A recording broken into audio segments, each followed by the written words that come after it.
എൻ്റെ അറിവിൽ ഒരാളുണ്ട്, ഒരു ചേച്ചിയാണ്. ഞാൻ പറയാം, ഇതുപോലെ സ്നേഹിച്ച് നാട്ടുകാർ മൊത്തം അറിഞ്ഞു. അപ്പം ചേച്ചി എന്താക്കി, നാട്ടുകാർ മൊത്തം അറിഞ്ഞുള്ള ലവായിരുന്നു, ചെറുതിലെ മുലയിലുള്ള ലവായിരുന്നു. ചേട്ടൻ അവസാനമായപ്പോൾ ചേട്ടന് കുറേ ചുറ്റുകളികളൊക്കെ ഉണ്ടായിരുന്നു. ചേട്ടൻ ഒരു വിധത്തിൽ കിട്ടുന്നില്ല. ചേട്ടൻ പല രീതിയിലും നോക്കി എങ്ങനെയും ഒഴിവാക്കാൻ. ചേച്ചി അവസാനം എന്ത് ചെയ്തു, ഇടിച്ച് കയറി അങ്ങ് വീട്ടിൽ പോയിരുന്നു. അപ്പം നട്ടലില്ലാത്തവർക്ക് കൊടുക്കാൻ പറ്റിയ ടിപ്സ് ഇതാണ്. അമ്മമാരെ വീട്ടിൽ ഇടിച്ച് കയറി ചെന്നിരിക്കുക. അമ്മായിയമ്മ പറഞ്ഞു ഇറങ്ങിപ്പോടിയെന്ന് പറഞ്ഞു, ഇറങ്ങി പോകില്ല എന്ന് പറഞ്ഞു. അങ്ങനെ പോലീസ് വന്നു. പോലീസ് വന്നപ്പോൾ പെണ്ണ് പറഞ്ഞു അതെ ഇന്ന് സ്നേഹിച്ചവൻ പറ്റിച്ചു. അത്ര റൂൾസ് അനുസരിച്ച് ഒരുപാട് കേസാണ്. എന്നിട്ട് ചേട്ടന്മാർ സ്നേഹിച്ച് വാക്ക് കൊടുക്കാൻ മുമ്പ് ഓർക്കുക, പെൺപിള്ളേർ ഇതുപോലത്തെ പണിയൊക്കെ തന്നാലുണ്ടല്ലോ അങ്ങ് അകത്ത് തന്നിരിക്കും. അങ്ങനെ പെണ്ണിനെ പറ്റിച്ചിട്ട് നിങ്ങൾ മുന്നേറാം, വേറെ പെണ്ണിൻ്റെ അടുത്തേക്ക് പോകേണ്ട ആവശ്യമില്ല. സ്നേഹിച്ച് ചതിക്കാനുള്ളതല്ല പെണ്ണ്. പെൺപിള്ളേരും അതെ, നിങ്ങൾക്ക് സ്നേഹിച്ച് ചതിക്കാനുള്ളതല്ല. അവരും ഹ്യൂമൻ ബീയിങ്സാണ്, എല്ലാവരും അതെ. നിങ്ങൾ സ്നേഹം കൊടുക്കുന്നുണ്ടെങ്കിൽ ആ വാക്ക് പാലിക്കാൻ ശ്രമിക്കണം. അല്ലെങ്കിൽ പറയുക ഇത് സ്നേഹമല്ല, നമ്മൾ വെറുതെ ഫ്രണ്ട്സാണ്, അല്ലെങ്കിൽ ഇത് ഫിസിക്കൽ റിലേഷൻഷിപ്പ് മാത്രമാണ്. സ്നേഹിക്കുന്നതിന് മുന്നേ നിങ്ങൾ പറയുക, നിങ്ങൾക്ക് നട്ടലുണ്ടെങ്കിൽ. നമ്മുടേത് ഒരിക്കലും മെൻ്റൽ റിലേഷൻഷിപ്പ് അല്ല. നമ്മൾ കെട്ടാനേ പോകുന്നില്ല, ഓൺലി ഫിസിക്കൽ. അല്ലെങ്കിൽ പറയുക നമ്മൾ കെട്ടാനേ പോകുന്നില്ല, നമ്മൾ വെറുതെ ടൈം പാസ്സാണ്, ഫ്രണ്ട്ഷിപ്പാണ്, അതിനപ്പുറം ഒന്നുമില്ല എന്നുള്ള തൻ്റെ ഇടം അങ്ങോട്ടും ഇങ്ങോട്ടും പറയാൻ ശ്രമിക്കുക. വെറുതെ പറ്റിക്കാൻ വേണ്ടിയിട്ട് മോളെ ചക്കരെ ഞാൻ നിന്നെ കെട്ടും എന്ന് പറഞ്ഞിട്ട് കെട്ടാണ്ട് മുങ്ങി നടക്കണ്ട. അതുപോലെ പെൺപിള്ളേരും ചേട്ടനെ ഞാൻ കെട്ടിയിരിക്കും എന്ന് പറഞ്ഞിട്ട് അവസാനം പറ്റിക്കണ്ട. ആദ്യം ഫ്രണ്ട്ഷിപ്പ് ആവുക, എന്നിട്ട് നല്ലോണം നോക്കുക, ഓക്കെയാണോ. എൻ്റെ അഭിപ്രായം അതാണ്. നിങ്ങൾക്ക് വില്ലിങ് ആണോ നോക്കുക ചക്കൻ. എന്നിട്ട് നിങ്ങൾക്ക് വില്ലിങ് ആവും എന്ന് നോക്കിയാൽ അങ്ങോട്ടും ഇങ്ങോട്ടും തീരുമാനം എടുക്കുക, നമുക്ക് കല്യാണം കഴിക്കാം. നല്ല ചാടി ഓടി പ്രേമിച്ച് ഒരു തീരുമാനം എടുക്കാൻ നിൽക്കരുത്. വില്ലിങ് ആയി കഴിയുമ്പം പറയുക ഞാൻ ഓക്കെയാണ് നിങ്ങളിൽ, നമുക്ക് കല്യാണം കഴിക്കാം. ഇത് ശരിയാണോ തെറ്റാണോ എന്ന് സ്വയം ചിന്തിക്കുക. അല്ലാണ്ട് ഒരാളെ കുത്തി വേദനിപ്പിച്ച് തകർത്ത് തരിപ്പണാക്കിയിട്ട് പോവാണ്ടിരിക്കാം. പിന്നെ ഇപ്പോഴത്തെ കാറ്റഗറിയിൽ വലിയ വേദനകളൊന്നുമില്ല. അവർക്ക് നെക്സ്റ്റ് ഡേ ചെക്കന്മാരുടെ എണ്ണം അല്ല പെൺപിള്ളേരുടെ എണ്ണം കൂടുതലും അല്ല കുറവും, ആൺപിള്ളേരുടെ എണ്ണം കൂടുതലായതുകൊണ്ട് പെൺപിള്ളേർക്ക് ചെക്കന്മാരെയൊക്കെ വേറെ കിട്ടും, അത് വേറെ കാര്യം. പഴയ കാലമൊന്നും അല്ല. അതുകൊണ്ട് ചേട്ടന്മാർ ശ്രദ്ധിക്കുക, പൊയ്യ സാധനം പിന്നെ തിരിച്ചു കിട്ടുന്നതല്ല.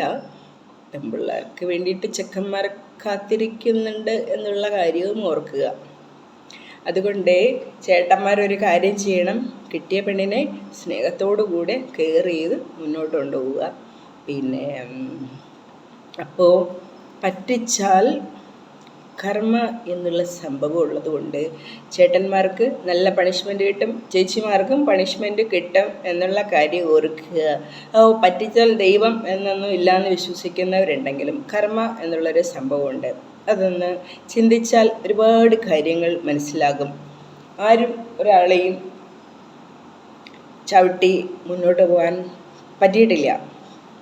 ചവിട്ടി മുന്നോട്ട് പോയിട്ടുണ്ടെങ്കിൽ അതിൻ്റെ പണിഷ്മെൻറ്റ് ഇവിടെ കിടന്ന് നരകിച്ചിട്ടേ ദൈവം കൊണ്ടുപോകുള്ളൂ. നമ്മുടെ മുന്നിൽ ദൈവം കാണിച്ച് തന്നിരിക്കും, അത് ഷുവറാണ്.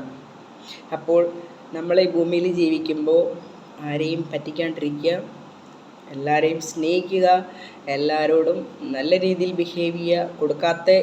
കൊടുക്കാനും പാലിക്കാൻ പറ്റാത്ത വാക്കുകൾ ആർക്കും കൊടുക്കാണ്ടിരിക്കുക. പാലിക്കാൻ പറ്റുമെങ്കിൽ മാത്രം വാക്കുകൾ കൊടുക്കുക, പാലിക്കാൻ പറ്റാത്ത വാക്ക് കൊടുക്കാണ്ടിരിക്കുക. ഓക്കെ, ഇന്നത്തെ ടിപ്പ് കഴിഞ്ഞ് എനിക്കൊരു സ്ഥലം വരെ പോകാനുണ്ട്, പോയി വന്നിട്ട് നമുക്ക് സംസാരിക്കാം കേട്ടോ. പിന്നെ ഞാൻ ഒരാൾക്ക് മെസ്സേജ് അയക്കാൻ പറഞ്ഞിട്ട് എനിക്ക് ഇന്നേ വരെ കൊടുക്കാൻ പറ്റിയില്ല, എൻ്റെ സമയമില്ല കേട്ടോ, അതുകൊണ്ടാട്ടോ. ആരും ഒന്നും വിചാരിക്കരുത്. ഇന്നലെ ഒരാളോട് വിളിക്കാമെന്ന് പറഞ്ഞു, ഞാൻ വിളിച്ചില്ല, എൻ്റെ കയ്യിൽ സമയമില്ല എന്നിട്ട്. അപ്പം എടി പണ്ടാരക്കാലത്ത് ഇനി വിളിക്കാമെന്ന് പറഞ്ഞിട്ട് വിളിച്ചതെന്നൊക്കെ നിങ്ങൾ ചിന്തിക്കും. അത് വേറെ കേട്ടോ, ഇത് വേറെ കേട്ടോ. സമയം കിട്ടുമ്പോൾ ഞാൻ വിളിച്ചിരിക്കും. കാരണം എൻ്റെ പിള്ളേർക്കറിയാം, എൻ്റെ ഫ്രണ്ട്സിനറിയാം ഞാൻ പറഞ്ഞ വാക്കേ പാലിക്കാറുള്ളൂ എന്ന്. പിന്നെ പാലിക്കാൻ പറ്റാത്തൊരു കാര്യം എൻ്റെ മനസ്സിലുണ്ട്, എൻ്റെ നെഞ്ചിലുണ്ട്. എന്തുകൊണ്ടാണ് എനിക്ക് പാലിക്കാൻ പറ്റാത്തതെന്ന് എനിക്കറിയില്ല. അതെനിക്ക് പാലിക്കണം. ഒരാൾക്കല്ല, ഒരമ്മേനെ എനിക്ക് കാണാൻ പോകണം. അത് ഇന്ന് വരെ എനിക്ക് പോകാൻ സാധിച്ചിട്ടില്ല. എന്തുകൊണ്ടാണെന്ന് എനിക്കറിയില്ല. എൻ്റെ മുൻജന്മത്തിൽ എന്തോ അമ്മയും ഞാനായിട്ടൊരു കണക്ഷൻ ഉണ്ട്, എനിക്ക് കാണണം. ഒരു കൊല്ലമായി. അതിനിടയ്ക്ക് എനിക്ക് കുറേ പ്രോബ്ലംസ് വന്നു, അതുകൊണ്ടാണ് കാണാൻ പോകാത്തത്. എനിക്ക് പോകുന്നുണ്ടെന്ന് ഞാൻ ആ കാര്യം പറയാം. അതിപ്പോൾ ഞാൻ നിങ്ങളുടെ ഇടയിൽ പറഞ്ഞതേ ഉള്ളൂ. നമ്മളതുകൊണ്ട് ആർക്കും കൊടുക്കാൻ പറ്റാത്ത വാക്ക് കൊടുക്കാണ്ടിരിക്കുക. അവരെന്നെ പ്രതീക്ഷിച്ചിരിക്കുന്നുണ്ടാവും. മനസ്സിലായോ? ഞാൻ ചെയ്ത് ഭയങ്കര തെറ്റാണ്, എനിക്കറിയാം. പക്ഷേങ്കിൽ എനിക്ക് എന്തുകൊണ്ടാണെന്ന് അറിയില്ല, ആ വഴി എപ്പോഴും അടഞ്ഞടഞ്ഞാണ് പോകുന്നത്. എന്തോ സംതിങ് ഉണ്ടാവണം, അതുകൊണ്ടായിരിക്കും ആ വഴി എനിക്ക് തുറക്കാത്തത് എന്നെനിക്ക് ഞാൻ പലപ്പോഴും ചിന്തിച്ചിട്ടുണ്ട്. എന്തുകൊണ്ടാണ് എനിക്ക് ആ വഴി തുറന്നു തരാത്തതെന്ന്, പോകാൻ പറ്റാത്തതെന്ന്. എന്തെങ്കിലും നിയോഗം ഉണ്ടാവുമായിരിക്കാം. ചിലപ്പോൾ ആ അമ്മയ്ക്ക് എന്തെങ്കിലും സംഭവിച്ചാൽ ചിലപ്പോൾ എനിക്ക് സഹിച്ചെന്ന് വരില്ല. മനസ്സിലായോ? ഇനി അതുകൊണ്ടാണോ എന്താണെന്ന് എനിക്കറിയില്ല. എന്തായാലും ഞാൻ അമ്മയെ കാണാൻ പോയിരിക്കും. പോകുമ്പോൾ അവരില്ലെങ്കിലുള്ള അവസ്ഥ എനിക്കറിയില്ല. കാരണം ആളിച്ചിരി ഏജൊക്കെ ഉണ്ടായിരുന്നു. എന്നാലും ശരി, പോകുന്ന സമയത്ത് ഞാൻ നിങ്ങളെ അറിയിച്ചിരിക്കും. അപ്പോൾ ആരെയും പറ്റിക്കരുത് കേട്ടോ. നിങ്ങൾ അങ്ങോട്ടും ഇങ്ങോട്ടും സ്നേഹിക്കുക. ഒരു പെണ്ണിന് ഒരു വാക്ക് കൊടുക്കുന്നുണ്ടെങ്കിൽ ആ പെണ്ണിനെ കെട്ടാൻ ശ്രമിക്കുക കേട്ടോ. ആ പെണ്ണിൻ്റെ മനസ്സ് തകർന്നാലുണ്ടല്ലോ, ഒരു തല ഉണ്ട്, ഒരു ലെവൽ വിട്ട് കഴിഞ്ഞാൽ ആണിനായാലും പെണ്ണിനായാലും മനസ്സ് തെറ്റിപ്പോവും. മനസ്സിലായോ? ആ മനസ്സ് തെറ്റിപ്പോയി കഴിഞ്ഞാൽ പിന്നെ അത് ഡിപ്രഷനായി മാറും. പിന്നെ അത് മെൻ്റലി ഡിസോർഡറായി മാറും. പാനിക് അറ്റാക്ക് വരും. അങ്ങനെ ഒരുപാട് സംഭവമുണ്ട്. നിങ്ങൾ വിചാരിക്കുന്ന മാതിരി മനസ്സിന് ഉണ്ടാകുന്ന ഒരുപാട് അസുഖങ്ങളുണ്ട്. പനീൻ്റെ ഒരു ലെവലില്ലേ, പനി, അത് കഴിഞ്ഞാൽ വൈറൽ ഫീവർ, അങ്ങനെ ഓരോ ലെവലില്ലേ, അതുപോലത്തെ സംഭവങ്ങളാണ്. അതിനൊക്കെ മരുന്നുണ്ട്. ഇതൊക്കെ മരുന്ന് മാറ്റിയെടുക്കാനായിട്ട് വർഷങ്ങളെടുക്കും, നിങ്ങൾ വിചാരിക്കുന്ന പോലെയല്ല. അതുകൊണ്ട് ആരെയും പറ്റിക്കാണ്ടിരിക്കുക. നിങ്ങളെയും ദൈവം അതേ അവസ്ഥയിൽ എത്തിക്കുന്നുള്ള കാര്യം ഓർക്കുക. എന്നാൽ പിന്നെ ഞാൻ തന്ന ടിപ്സ് അനുസരിച്ച് ആരുടെയും വീട്ടിൽ കയറി ഇരിക്കരുത് എന്നല്ല, അത് നിങ്ങളുടെ ഇഷ്ടം പോലെ എന്താണെന്ന് വെച്ചാൽ ചെയ്തോ. എനിക്കെങ്ങാനും വാക്ക് തന്നിട്ട് പോയാൽ ഞാൻ അവിടെ കയറിയിരിക്കും. ഹെൽമെറ്റ് ചേട്ടാ, എൻ്റെ ഹെൽമെറ്റ്. എന്നാൽ പിന്നെ ശരി, ബൈ.